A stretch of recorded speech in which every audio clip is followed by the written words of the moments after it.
talk through the mic. All right, testing the mic. Hello. Test. Okay. Okay, we're good. Should I do the countdown? Okay. All right, starting Pepsi Man in 3, 2, 1.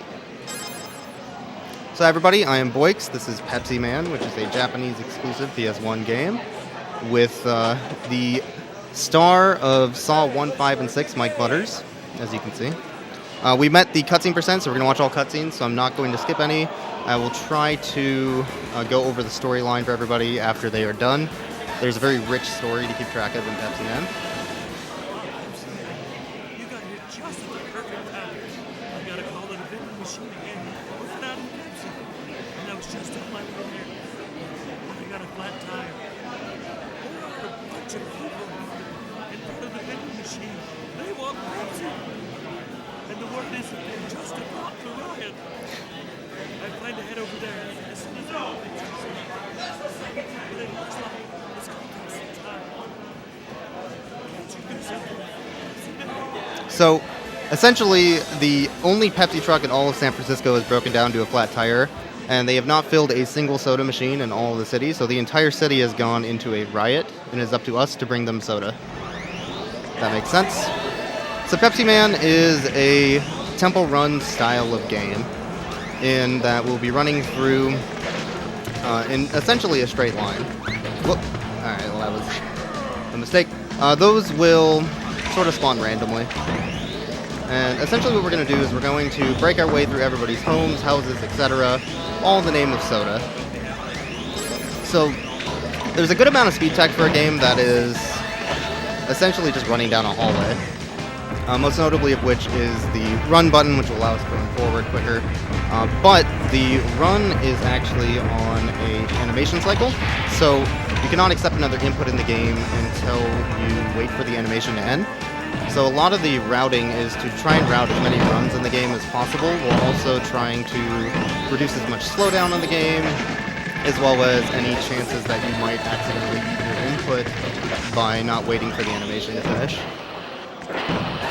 That's awkward. Okay. These will also throw out random objects. That table was a little unlucky because it was a little too wide for me to just dodge without sliding through it. So we lost about 4 seconds on that stage, but that's okay. Whenever you get hit, you can collect Pepsi cans to refill your health. But ideally, you want to try to avoid picking up cans as much as possible because there's a counter at the end of the stage right here. And the less cans you get, the quicker the counter goes. Because this counter is important to the game, we don't play on a new game file or a new game plus file where you've already beaten it, since it will already have a best time there. So if, for instance, you beat the level but don't get the best time, it doesn't do that jingle and the counter is a little bit quicker, etc. So we always play on a new file. So we're still going through the streets of suburban San Francisco here. Also of note, whenever you run, you can jump over a double wide gap like that, which comes up quite a bit later, because the game forces you to jump over those double... Also, we're Tony Hawk now, in case you were curious. Also, for some reason, we can do like a ginormous, I don't know, 20-foot ollie. Tony Hawk's got nothing on that. And in case you were wondering if this is really San Francisco, the trolley is pretty much given away. That's obviously the only thing ever known about San Francisco. So we're almost near the end of the stage here. We're going to go to the right to try and avoid the spawn. These are random again. Every single time you get one of those furniture trucks, it will spawn randomly. We'll run fast so we can go past that truck. And we are done with stage 2 of the first chapter. We have saved these people from rioting by giving them soda from our hands somehow. And the background characters of Street Fighter 2 are now ecstatic about this. So we have a boss fight. We'll see how that gets set up here in a second.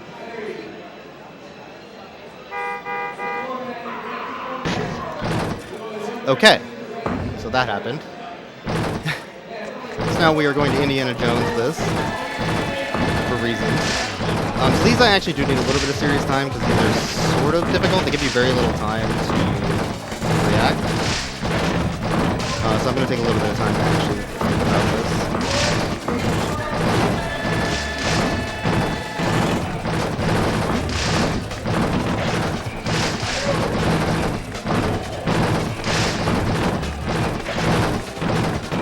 Also of note, during these sections you can't run, but you can jump. So these will always take the same amount of time, but every time you get hit you'll lose 2 seconds. So the only thing you can really do on these sections is lose time. So that's the end of the first world, the first chapter. We get greeted by a awesome FMV cutscene, so we'll go ahead and watch that. These are so good. Alright.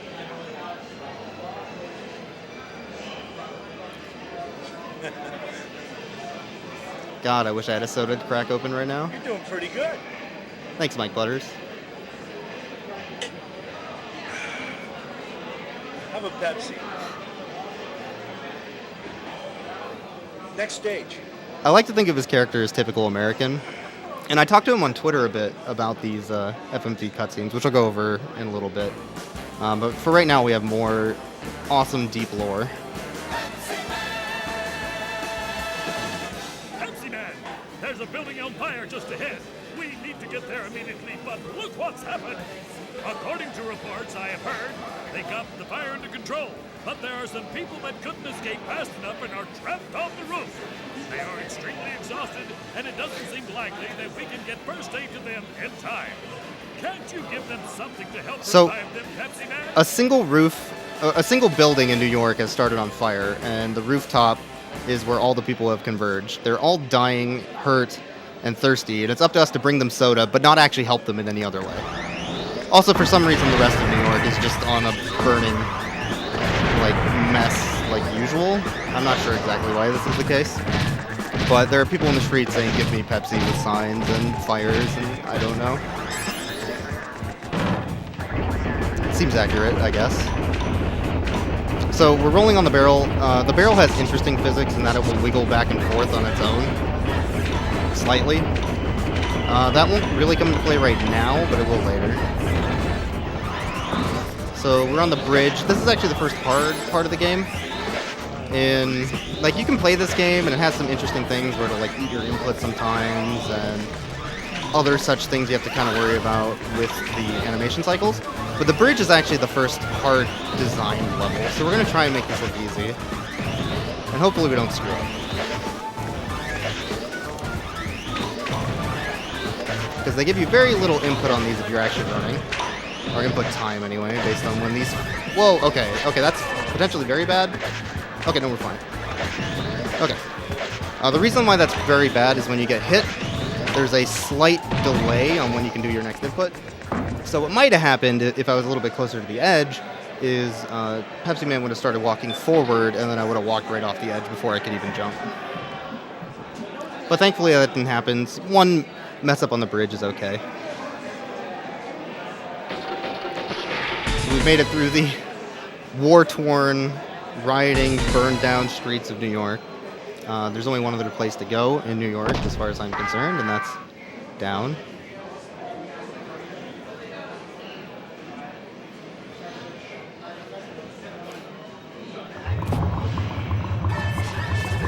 Alright, so you have to wait a little bit at the beginning of the stage before it'll let you input, and there we go. Again, I'm going to try to avoid the cans if I can. This is sort of a dirty trick. You have to go through this wall, but you have to know that it's on the left side and not the right. Sort of a mean thing to do to the player, like most things in this game. Also, if you notice on that other wall, there was a can hidden behind the wall. If you want to try and get all 100 cans per stage, which you can do to unlock an invisible Pepsi Man suit, so you collect all 100 cans in all stages. You would have to go... Oh yeah, like I said, this doesn't work, by the way. You would have to go that direction. So there's a bit of routing involved. Nobody's really completed a 100% run of this because it's kind of miserable. But it's interesting that they decided to sort of punish the player a little bit. So we have to jump there, so we jump over that ledge onto the subway platform, otherwise you will trip. And we're almost near the burning building already, so this level's already almost over. I'm going to try and show off a glitch here, which may or may not work. There we go. You run with enough distance to the end of a pit, you'll actually run over it rather than falling through. It's not really useful for the speed run, but it looks really cool. Also, at the end there, when he jumps over the edge to bring the people on the burning rooftop who are still dying, mind you, and there's still a fire below, and they're still going to be in massive pain, Soda, you just fall in the pit anyway. But if you jump too early, you fall in the pit and you will die and have to redo from the last checkpoint. Also, so now we are in an alleyway in New York. There is a not Coca-Cola truck, which is obviously a red pizza truck and definitely not Coca-Cola, following after us. A little bit more serious time.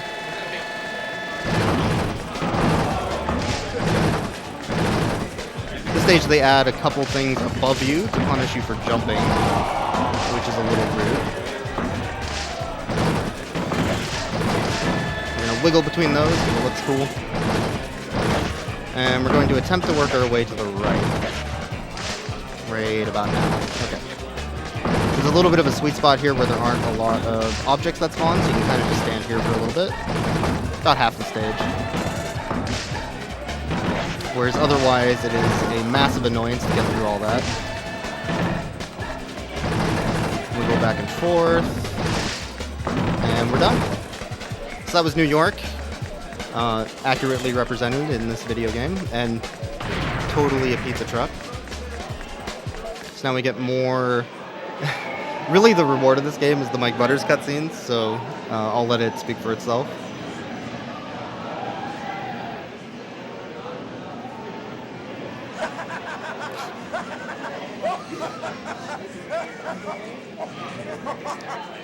Every time.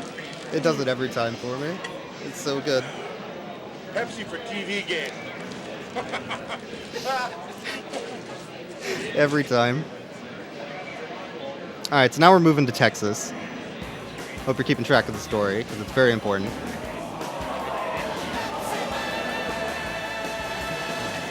Pepsiman, a plane full of passengers had to make an emergency landing in the desert. We were on our way there when the helicopter broke down. Fortunately, no one was hurt or killed. But in the middle of nowhere, right in the middle of the desert, they are all exhausted. Another helicopter is on the way, but it looks like it's going to take some time. Isn't there anything we can do to help them until that? So a 747 jumbo jet has landed in Texas, crash landed in Texas. Nobody's dead though or hurt, even though it crash landed, perfectly fine. And it's up to us to bring them soda because they're thirsty in the middle of the desert until another helicopter can actually come and save them. But we're not actually going to do anything to help them. We're just going to bring them soda. Alright. This is a sort of new strat for me, so I'm going to try this. If it fails, I apologize.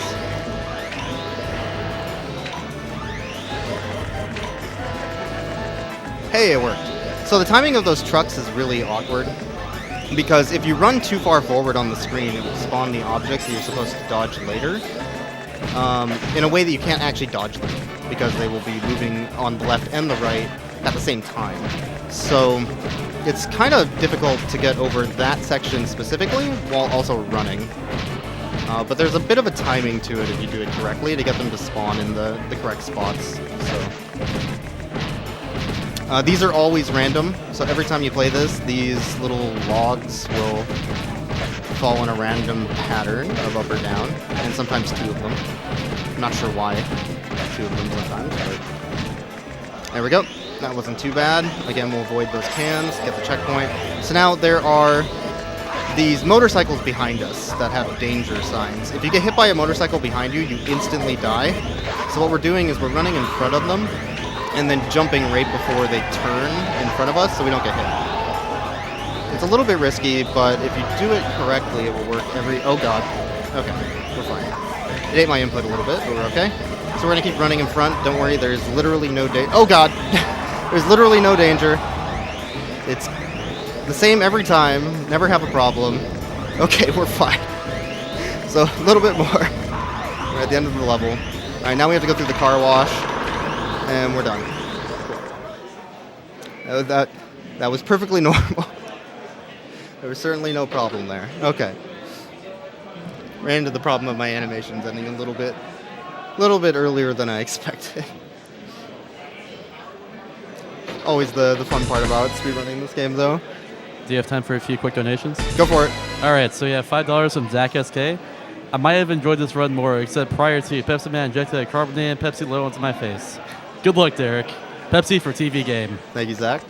Then we have $16 from Miria-chan. Wonder why it's $16. Kappa, love you all. She made the total $2,420.69, by the way. That's why she said that. Nice. So another interesting thing about the mechanics in this game is that when you slide, like sliding is sort of the magic thing you can do in this game because it actually slows the game down a little bit every time you slide. So you can mess with the spawns a little bit by sliding slightly after something is spawned to make it go in front of you rather than hitting you. This little barrel, earlier I talked about that barrel that would wiggle back and forth on its own and it was really annoying. This is one of those, and it's oddly precise, that last little piece of wood. And sometimes the little wiggling of that back and forth will move just a pixel to the left or right. You'll fall immediately off with no chance of recovery. But thankfully that did not happen. It was nice to me today. Alright. So this is the mine, which everybody knows is in Texas, of course. Well, that's not the run button. Also, I did not mention, the run button and the slide button are exactly the same button. In order to run, you just press up and the slide button at the same time. Sometimes the controller will not read that input, and you slide. And, yeah. What I'm saying is that slide. Right there, I slid to slow that down. So we go limey. Sometimes the game is very interesting in how it functions. We're going to go left here to avoid that from hitting us, and we're fine. Alright, so we made it to the plane. All of these background characters from Street Fighter 2 are still happy that we brought them soda from our hand, I see. I don't know what that guy's doing flexing, but he is turning his body in a very weird way. So we have saved these people from being thirsty, but they're still deserted in the desert. What could possibly happen next?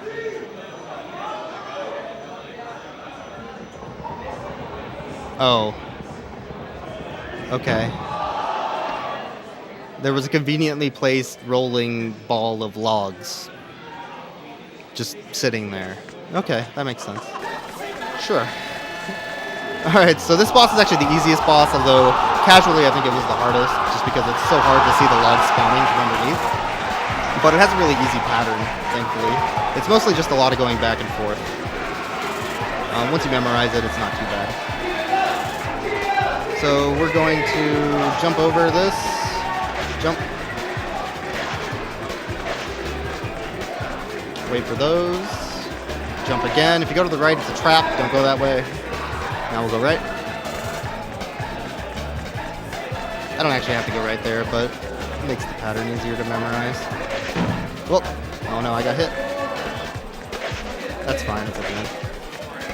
So, we're done with 3 worlds. The last world, the 4th world here, is actually the hardest. Hopefully we do well. It's a very difficult world, but first we have a bit of a reward in another Mike Butters cutscene, so I'll let you guys enjoy this one.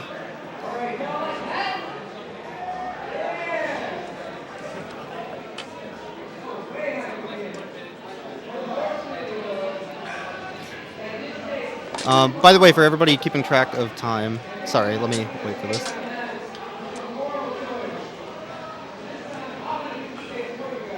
Pepsi for pizza. So the joke there is you don't actually realize he has the pizza till he grabs it and eats, and I absolutely love that. Everybody keeping time, by the way. The timer will end at the last input, which will be at the end of the boss fight of this world, but since we're watching all cutscenes, we'll wait till the end of the cutscenes. Pepsi Man, it looks like the main computer of Pepsi City went out of... Also, real quick, I want to point out this guy has a mouth on the back of his shoulder for some reason. Don't look at it. We can't move ahead. There isn't enough Pepsi for everyone, and violence has flared up amongst those wanting Pepsi.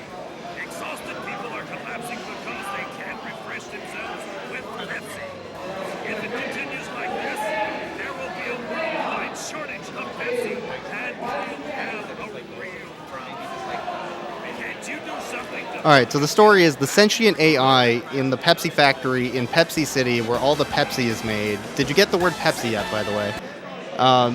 Has gone crazy, and the entire city is in chaos, and cars are crashing, and people are dying, and it's up to us to get there to the Pepsi factory and pour soda on the machine to stop it. That is literally the story. All right, we got to slow down there for that truck. These are also random, so these are really annoying. They look like you can go under them, but sometimes you have to jump over them. It all depends on spacing, so I try to just avoid them altogether instead. We got a decent pattern on those, so it wasn't actually hard to dodge. Oh, get the checkpoint. It's also possible to miss those checkpoints, by the way, which I think is a kind of funny thing about the game. All right. So we have another garbage can. I didn't mention earlier when we were in the garbage can, but the controls are reversed. So your left goes right, your right goes left. It's a very easy mechanic to get used to, but really kind of a silly and annoying thing when you start playing this game for the first time. These cans are also set up in a way to tell you how to dodge the upcoming obstacles. So I'll take a couple of those just because they're in convenient spots. But again, I'm going to attempt to avoid them without having to go too far out of my way to do so. Whoop! Oh no. Okay. There's the first death. Just goes to show how easy it is to die in this game. Okay. That's pretty good. Alright, let's take a little bit of time here. Okay. Over the hump.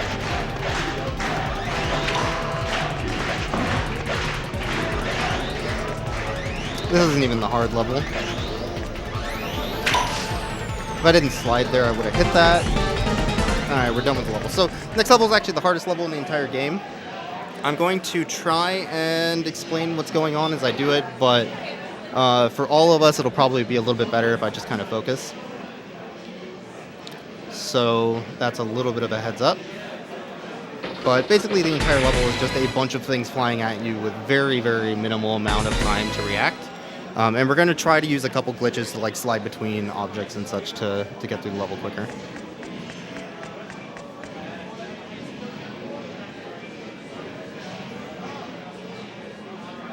And we're off! Alright. So first these conveyor belts. They move you forward. That ate my input. What I was trying to do was to slide between those. So now I lost all momentum. There we go. Alright. Jump over that sign. Then jump a little bit. Okay. Try to catch up using these conveyor belts. Run under this sign. Okay, that looked pretty good, minus the little mistake at the beginning. So these are very difficult to dodge because it's a lot of very quick, short inputs, and sometimes the game does not like that, as you can see. So I'm going to have to redo that because there's no checkpoint. Well, actually, no, there was a checkpoint. We're fine. So doing this quick is the hard part. You can do this moving slowly. It's just trying to get the exact perfect inputs while also running that makes this difficult. Since it's so easy to fall and just immediately die in this stage. Whereas normally you have the 3 hits.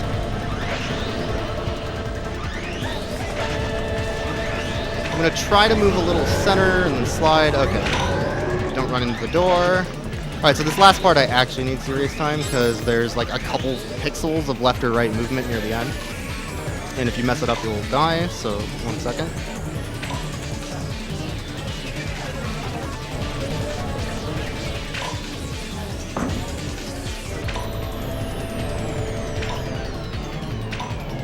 Okay. That always gets me nervous. That last one, there's 2 walls. Well, there's 3 walls at the end. The second to last wall looks like you're supposed to go right, but it actually is going straight. It's something to do with the curvature of the level. It's sort of like an optical illusion. But we have poured soda on the Pepsi machine, which somehow rebooted it. I don't know how. So now we have the last level of the game, the final boss, which probably has the most amount of advertising in it per game ever, like for one single level. So I'll try and point out what I can. It's a pretty easy boss fight. More importantly, they really need to secure these ginormous, way oversized Pepsi cans a little bit better on these advertising sites. So on the right, I want to point out that the structure is being held up by Pepsi cans. And also there's Pepsi cans lining the street. And there's Pepsi cans on the ground. While a giant Pepsi can is waiting to crush us. And there are Pepsi mailboxes. As Pepsi Man is running away. They definitely wanted to drive their point home. This is a advertising game. But man, am I parched.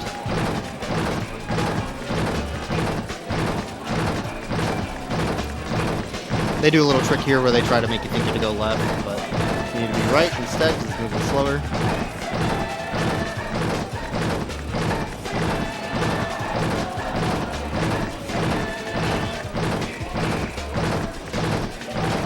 Already almost done.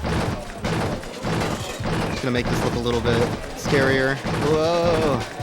Oh no! Oh, we got hit. That doesn't matter. Alright, so that's the end of the game time. That was the final boss. We have cutscenes to play still, but that is the end of input, so that is when we will count time. More importantly, a victory dance from Mike Butters himself. By the way, 25:23 is time. Oh, that's fine for cutscenes. Sweet. Cutscenes are about 4:56 in time, so that's actually like a 20-something. That's not bad at all.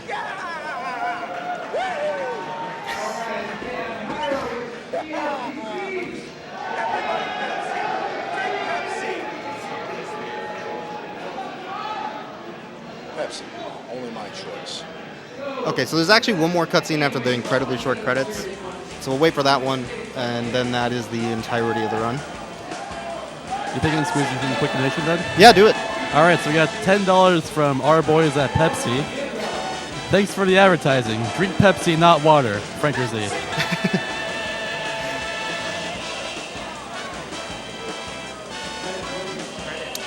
This is sort of like a death reel of Pepsi Man. These are all the deaths that we could have had.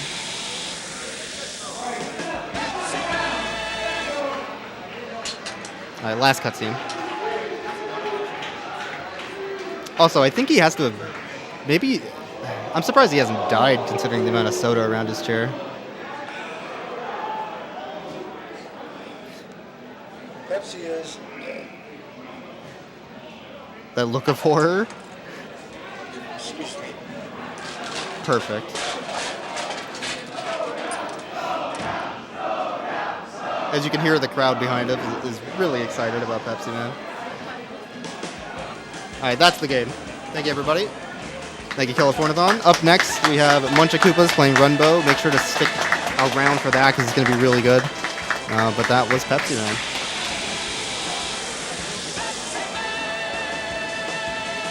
I forgot to bring the 12-pack, man. That's fine. Cool.